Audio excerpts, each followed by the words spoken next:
আসসালামু আলাইকুম ওরহমতুল্লাহ। বন্ধুগণ, আমরা আজকে আলোচনা করছি বাংলাদেশ জামাত ইসলামী এবং চরমোনাই হুজুর এর মধ্যে ঐক্য প্রক্রিয়া নিয়ে। যে বাতাসটি বাংলার আকাশে বাতাসে ঘুরপাক খাচ্ছে তার পূর্বাভাস আমরা দিচ্ছি। আমাকে বিশ্বস্ত সূত্রে জানানো হয়েছে বাংলাদেশ জামায়াত ইসলামী যে ঐক্য প্রক্রিয়া চালু করার জন্যে যে চেষ্টা করে যাচ্ছে তা হয়তো চরমোনাই হুজুর এর কাছে এসে নষ্ট হয়ে যেতে পারে।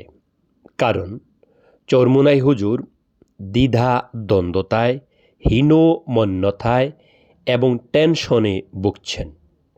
এর বেশ কারণ রয়েছে, তার মধ্যে যে কারণটি তিনি বড়ভাবে ধরে নিয়েছেন সেটি হচ্ছে তিনি বা তার দল পিছনে যেভাবে জামাত ইসলামীর বিরুদ্ধে না বুঝে না জেনে কিছু ফতোয়া দিয়েছিলেন, তার জন্য তিনি কি করবেন এবং কি করতে যাচ্ছেন বুঝে উঠতে পারতেছেন না। তাকে ঐক্যমতে পৌঁছানোর জন্য আল্লামা মামুনুল হক সহ আরও বেশ কয়েকজন দেশপ্রেমিক আলেম ওলামা চেষ্টা করছেন। আমরা আশাবাদী তিনি অর্থাৎ চরমোনাই হুজুর দ্বিধা দ্বন্দ্বতা, হীনমন্যতা এবং তার টেনশন থেকে তিনি পরিত্রাণ পেয়ে অচিরেই ঐক্যমতে পৌঁছে যাবেন। আমরা আশাবাদী। আমরা অতীব উৎসাহের সাথে এবং ভালোবাসার সাথে জনাব চরমোনাই হুজুরকে অনুরোধ করছি, মোহতারাম, আপনি সব কিছু ভুলে গিয়ে দেশ, জাতি এবং মানবতার স্বার্থে, দেশপ্রেমিকতার স্বার্থে আপনি ঐক্যমতে পৌঁছে যান।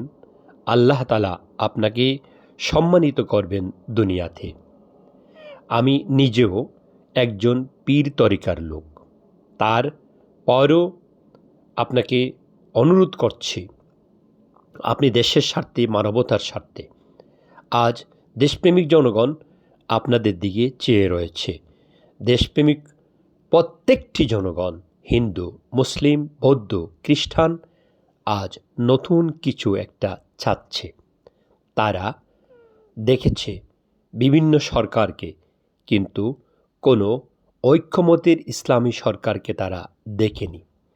অতএব দেশপ্রেমিকতার স্বার্থে, মানবতার স্বার্থে আপনি দ্বিধা দ্বন্দ্বতা, হীনমন্যতা এবং আপনার পিছনের দেয়া সেই মাসলাগুলো আপনি দয়া করে বলে যান। আমরা জামাত ইসলামীকে অনুরোধ করব, তারা আরও বেশি যেন উদারতা, দূরদর্শিতা, আধুনিকতা এবং ধার্মিকতার পরিচয় দিতে।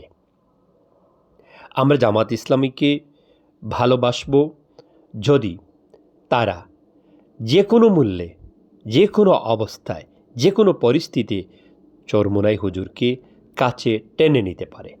আমরা এতটুকু বিশ্বাস করি, জামাত ইসলামী একটি ইসলামিক দল এবং আধুনিকতা এবং ধার্মিকতায় পরিপূর্ণ একটি দল। তারা চেষ্টা করলে চরমোনাই হুজুরকে কাছে নিতে পারবে। যদি ব্যর্থ হন জামাত, তাহলে দেশের, দশের, মানবতার ক্ষতি হবে বলে দেশপ্রেমিক জনগণ মনে করেন।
আমরা দেশের জন্য ভালোবাসা রেখে চরমোনাই হুজুরকে ভালোবেসে আমাদের আয়োজন এখানেই শেষ করছি।